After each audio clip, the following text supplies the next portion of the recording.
2008 Toyota Solara with a 2.4. Gonna change the oil and filter.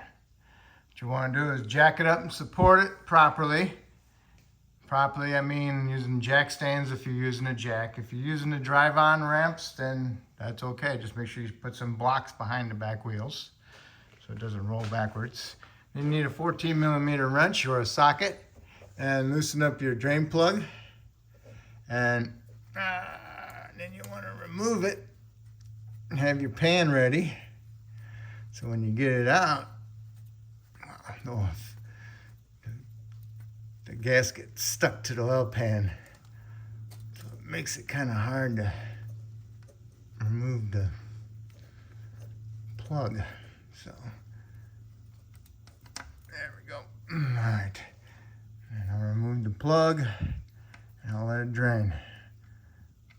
And my gasket stuck to the oil pan. Usually it would be here. Just make sure you know where the gasket's at. All right.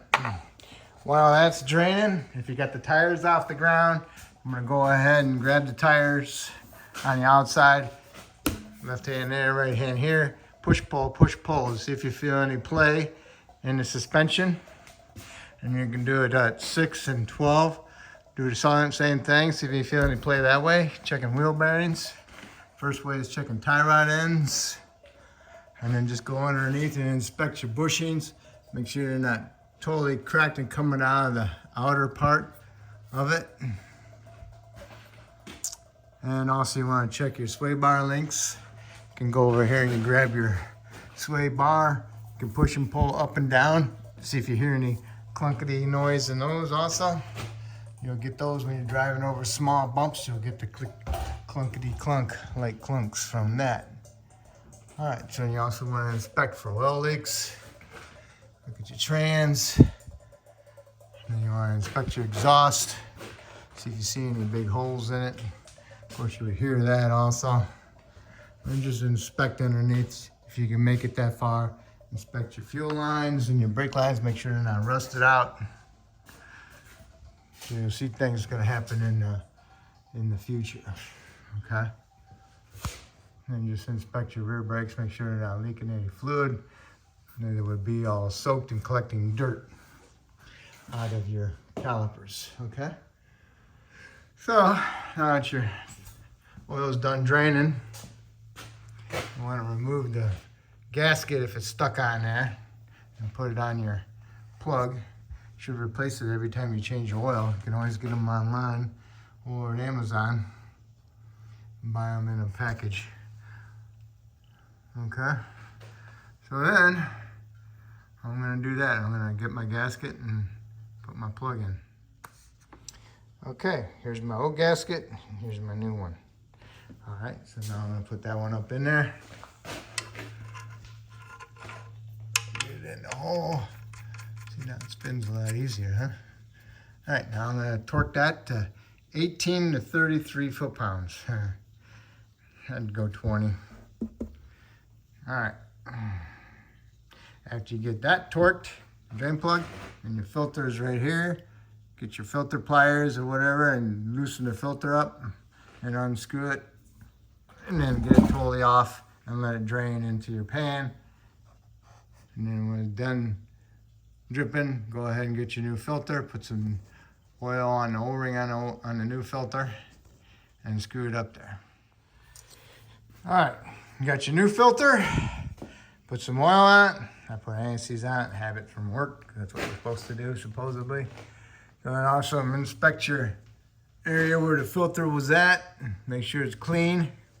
And your filter, your old filter, make sure you know where that O-ring is.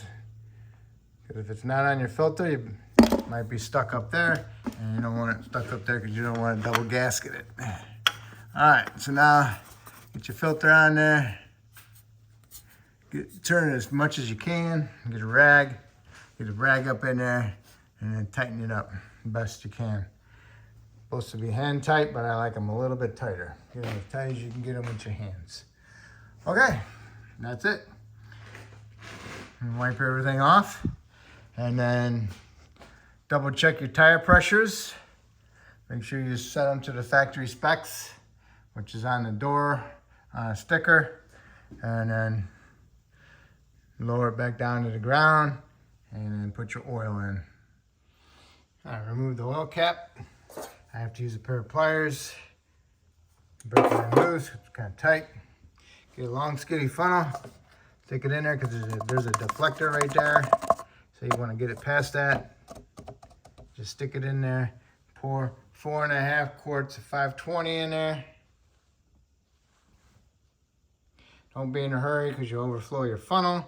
And if you're using a big round funnel and sitting top of there, it's going to overflow and it's going to come up over the sides and run down the front of the engine, okay?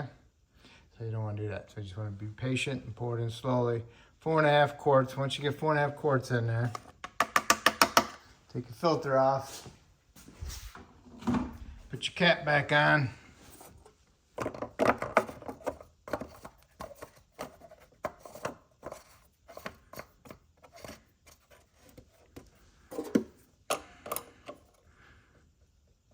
Snug it up. Get yourself a rag. Wipe off excess oil that dripped here and there. Okay. Then go inside, start it up, let it run for a little bit, and then shut it off. And then you want to pull out your dipstick, and you want to wipe off your dipstick. Hold on. Wipe off your dipstick, and you want to look at it to see where the dots are on it. You can see the dots right there. Want the oil between those, preferably in the middle. Like I didn't start this one yet, but this will just give you an idea where it's at. See, the oil's so clean you can't see it. Actually, it's above the top. It's above the top one. It's right here. You want it right here to there, all right? So I'll double check that. But in the meantime, coolant overflow. I want to make sure there's some in it. If it's low, add a little bit of coolant, which is red. Washer solvent. You want to pour some washer solvent in there. Come over here and inspect your battery. Make sure your cables aren't corroded and coming apart. And make sure they're not full of a bunch of crusty stuff, green stuff. Make sure they're nice and clean looking. And also your air filter's in there. I made a video on replacing the air filter. Other than that, and there's your brake fluid. You got your low and your high. You can see it through the plastic where it's at, so that's good. So basically, all we need to do, here's your power steering fluid. You can see through the plastic where the level's at. It's fine. So basically, now you need to do is start it, double check your oil, top it off as needed. And don't forget to put the mileage reminder sticker on the windshield every 3,000 miles. And that's how you do your oil change. All right. Hopefully I helped you out with this oil change video. And if I did, that's awesome. Hopefully you can subscribe to me, and I appreciate it. Thank you.